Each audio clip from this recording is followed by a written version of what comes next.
Hey, Shalom. This is Brother Yuan with GMS South Carolina. All right. First and foremost, I want to give all praises to the Most High, Yahweh, Bahashim Yahweh Shah, Bahashim, Rakah Kadash. All right. I want to give double honors to the apostles and the elders of Great Millstone. And I want to say Shalom to all the brothers and, of course, the few sisters who are pursuing this truth and sincerity. All right. May the blessing of election be upon your house. Today, man, we're going to talk about how the Lord did not cast away his people, because that's what they teach in Christianity and in the world. That now everybody's an Israelite, that the book pertains to everybody, the promises pertain to everybody. And, if you've been learning, that's not true, that's false. And the scriptures don't say that. So we're going to go through that. And we're also going to touch briefly on the fact that we're not hamites. And you know what? I'll just get on it right now. Let's go to Exodus 11:7 really quick. Pull up the screen for you guys here. Let's go to Exodus 11. Shalom to everybody coming in on the comment board. All right. It reads, Exodus 11:7. But against any of the children of Israel shall not a dog move his tongue against man or beast, that ye may know how that the Lord all caps being Yahweh, doth put a difference between the Egyptians and Israel. Now, these people have the same complexion, but they're not the same lineage of people. Just like when you go, son, hey, go get that book. You see that book? Go get the book on top for me. Daddy needs it. All right. The one? The big one. The one that says, tell him, Yeah. When you go read the Bible dictionary, okay, and you look up ham, it'll even tell you, yep, that one. Thank you. Thank you very much. Go back. Okay.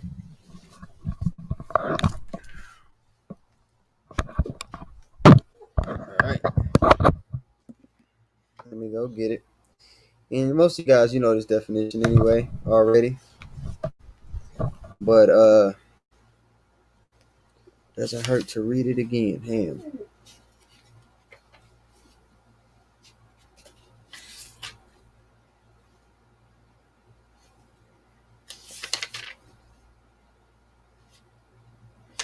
Mhm. Ham. All right. So definition for it is right here. And if you haven't got one of these, haven't got the chance to get one of these, man, it's a good study tool. All right. So when you read the definition for ham in the Bible Compact Dictionary, it says this. All right. Ham. All right. The youngest son of Noah, born probably 96 years before the flood, and one of the 8 persons to live through the flood. And we know that the flood was something that actually happened. All the different nations and nationalities, you go back in their documents, of history, they all have recollection of what happened during that time of the flood. You go look at the earth, in certain parts of the earth, you can see that there was an abrupt flooding that happened. So this is something that can be proven time and time again. All right. So the Bible, isn't some fairy tale book of things that are just, oh, that's far fetched. No, these things can be proven. All right. Probably born 96 years before the flood, and one of the 8 persons to live through the flood, he became the progenitor. And here's the kicker: he became the progenitor of the dark races, not the Negroes, but the Egyptians, Ethiopians, Libyans, and Canaanites. Okay. So not us. He was the forefather of these dark races, but not us. The water brother, for sharing the stream, man. All right. All right. So he was the progenitor of the dark races, but not us. So we're not Hamites, man. And a lot of Jake, because that's what's told to you in history. All right. When you're brought up in Esau's food system, that's where your history starts. Slavery. Oh, you guys are African. You're brought from Africa. Which, again, that's a tool to keep you in the dark, and that's something that this devil wants our people to be in, a mindset they want them to be in, because the lie that they fabricated go along. But we're not African, and you even have jakes that'll go as far as to dedicate themselves to this Africanism, and they go get the kufi, and they go get the Egyptian tattoos, and everybody got the Ankh tatted on their chest. And they don't know that they come from the most regal people that there ever was. So we try to tell our people, hey man, you're not African. You're a part of the regal house of Israel, man. You're the Lord's chosen people, the sole people that the Lord is dealing with. And the scriptures say that. You go to Amos 3:2, it says that. But again, this devil has tricked and bamboozled everybody into thinking that this book is for everybody. People, people that look at the Bible like, oh, I don't believe in that book, man. A white man wrote that book. Or I don't necessarily believe it. No, what you don't believe in is Christianity.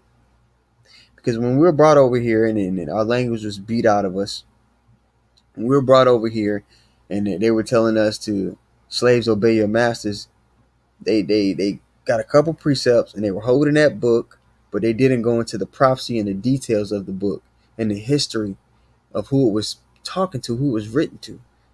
So it's not the Bible that people don't believe in, it's Christianity. But they don't get that because, they never picked it up for themselves, nor did the Lord open their eyes to see and their ears to hear.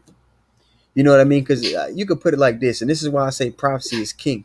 Prophecy is chief. It separates us from all this other BS, because you can't deny that, the transatlantic slave trade happened. You also can't deny that it's written and prophesied to happen in the scriptures far before it happened. There are certain things that are very detailed that were prophesied to happen to us specifically, that happened and that was already written in the scriptures. So you can't deny that it happened. You also can't deny that it was prophesied to happen. So now you have prophecy in the Bible that it begins to prove itself that it's real. Because nobody can deny that slavery happened. But you'll have jakes that will go as far as to try to deny that. All right? Nations are confederate against us, man. And the brother put the precept up. It's Psalms 83:4. They have said, come and let us cut them off from being a nation, that the name of Israel may be no more in remembrance. And, they tried.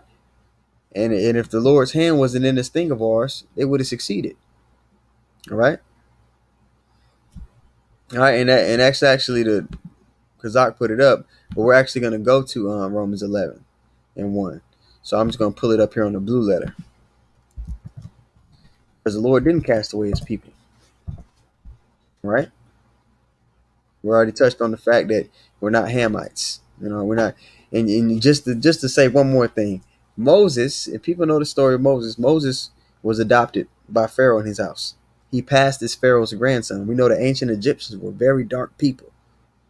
So if Moses, from the tribe of Levi, right, passed as Pharaoh's grandson, we know that the Israelites had to be what color as well? They had to be dark people. That's common sense, but let's continue on. Romans 11:1. I say then, hath God cast away his people? Right? God forbid. But in the world, they'll tell you, oh no, he's not dealing with them exclusively anymore. He's dealing with everybody. False. That's not what the scriptures say. See, Christianity says one thing, but the word says another. You see what I'm saying? Let's read this again. Romans 11:1. I say then, hath God cast away his people? And who are his people? Well, let's see. Let's go to I'm gonna get Amos 3:2 because I mentioned it earlier. Who are the Lord's people? Let's find out. Amos 3, and we'll just start at 1 here at the top.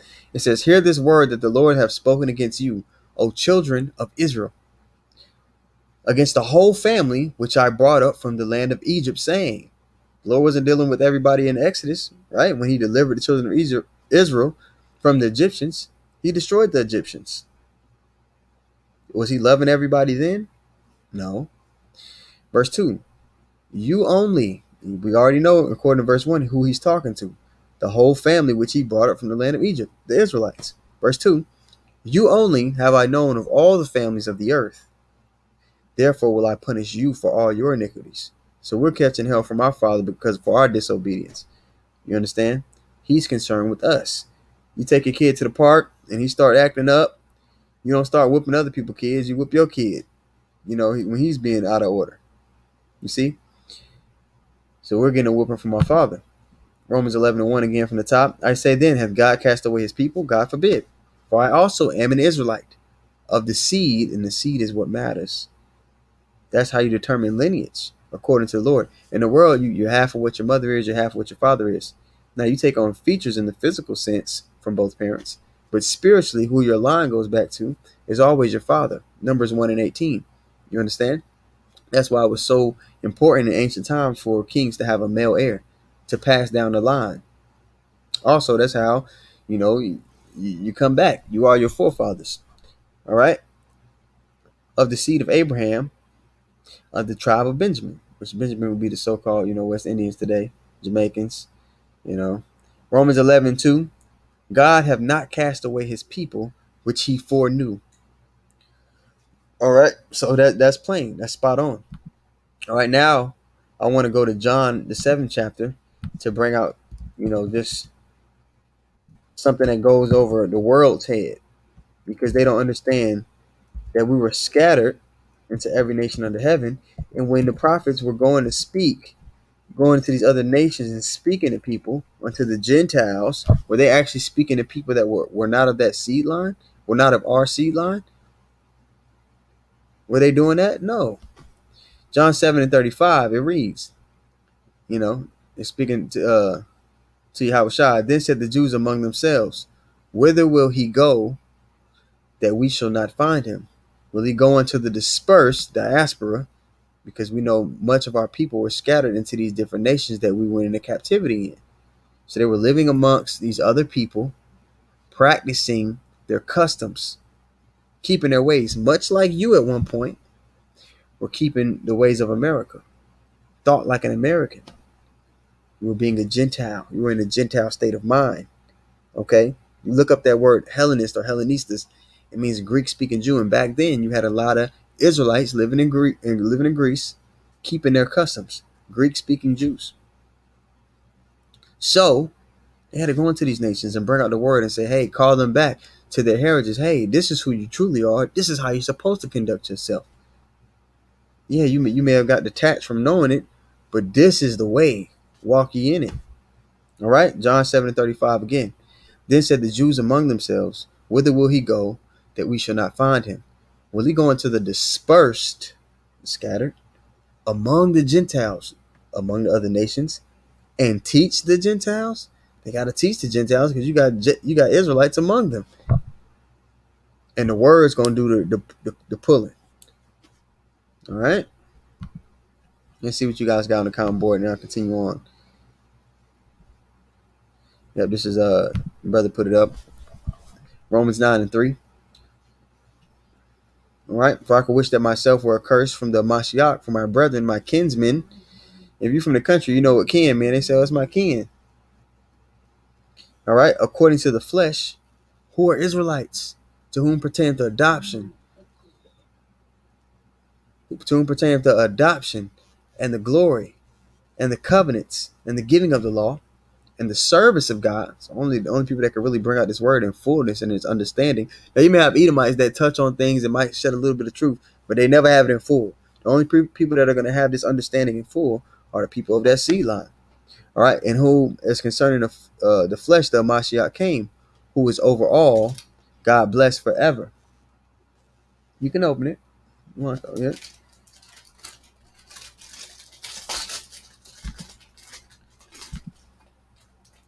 All right. Now let's go to you know, the Lord's only sent. Let me go get it really quick. The Lord sent to the lost. Only sent to the lost sheep of the house of Israel, man. And at this point, all of us were lost. Get it? All of us were lost. All of us, you know, we're just coming back into the understanding of who we are. And that's also biblical prophecy. I mentioned it earlier that how prophecy allows the Bible to prove itself. So whether somebody believes or not, they can't deny that these things, the prophecies in the Bible, have taken place. They can't deny that what was prophesied to happen to these people is happening to us. That can't be denied. So then you have to say, okay, is it coincidence that this book over and over and over again is giving detailed circumstances of what's happening to the so-called Black, Latino, and Native American? Is it coincidence? If you have half a brain, man, you will reconsider. Matthew 15:24. But he answered and said, I am not sent, but unto the lost sheep of the house of Israel. Why does this keep being mentioned? Why do they keep saying it? Is it something else? Christianity is making it out to be something else? No, it is what it say it is, man. He's sent to a specific lineage, line of people. Jerusalem and Israel is always a people before it is a place. All right? So, you know, now that you're learning these things and we know who we are, we know that your ticket to salvation from the destruction that is also prophesied of this kingdom specifically is to pursue him in your doings, man. So the knowledge right now is being increased. And it was also, and going back, touching on it, the prophecy that we will be stripped of our heritage. Let's go to Jeremiah 17:4. And then we'll go to Daniel, the 12th chapter, to show you that in the end days, that the knowledge will be increased, alluding to the fact that we will once again come back to the understanding of who we were. You know, this is the first captivity, you know, that we didn't know we're Israelites, and now we're coming back to that knowledge, okay, which alludes to the fact of what time that we're in. The prophecies can't be ignored. Jeremiah 17:4. And thou, even thyself, shall discontinue from thine heritage. Talking to Jeremiah. So Jeremiah, when he was regenerated, reincarnated, came back upon earth, the Lord said what would be happening to Jeremiah? That he would discontinue from his heritage. He would know that he was Israelite. And thou even thyself shall discontinue from thine heritage that I gave thee, and I will call thee to serve thine enemies in a land which thou knowest not. And we're serving our enemies to the gristle, to the bone, man, in this land, even to this day. For ye have kindled a fire in my anger, which shall burn forever. Now we'll go to Daniel 12. And that'll pretty much be it. It just was a quick lesson, man. I just wanted to, you know, I heard a conversation earlier today, and I couldn't. I'm around worldly people, so I couldn't, you know, just briefly say this because you know it wouldn't have been wise. But you know, I got it out here for the people that needed to hear it. Daniel 12:4. But thou, O Daniel, shut up the words and seal the book, meaning the Bible, the understanding of it, even to the time of the end. So the understanding of the scriptures will be sealed to the time of the end. Many shall run to and fro, and knowledge shall be increased. Then you jump down to verse 8. And I heard this, Daniel, and I heard, but I understood not. Then said I, O my Lord, what shall be the end of these things? Always inquiring of the end, a prudent man. And that's what, when you come into this truth, you begin to inquire of the things to come. You begin to inquire when the Lord is again going to restore the kingdom of heaven unto Israel. Verse 9, and he said, go thy way, Daniel, for the words are closed up and sealed to the time of the end. So the understanding isn't sealed anymore, which means what? That we're in the time of the end, because we're coming back into the knowledge of who we are and how to walk. All right. So the water, man, for all you guys coming up and listening, this is a short lesson. I could make it longer, but the point is made. I try to, as much as I can, to make my point in a few words. So with that being said, I'm going to give all praises once again to the Most High, Yahweh, Ba'ashem Yahushua, Ba'ashem Kakadash. I'm going to give double honor to the apostles and the elders, great millstone. I'm going to say shalom to all the brothers and, of course, the few sisters who are pursuing this truth and sincerity, all right? May the blessing of election be upon your house. Shalom.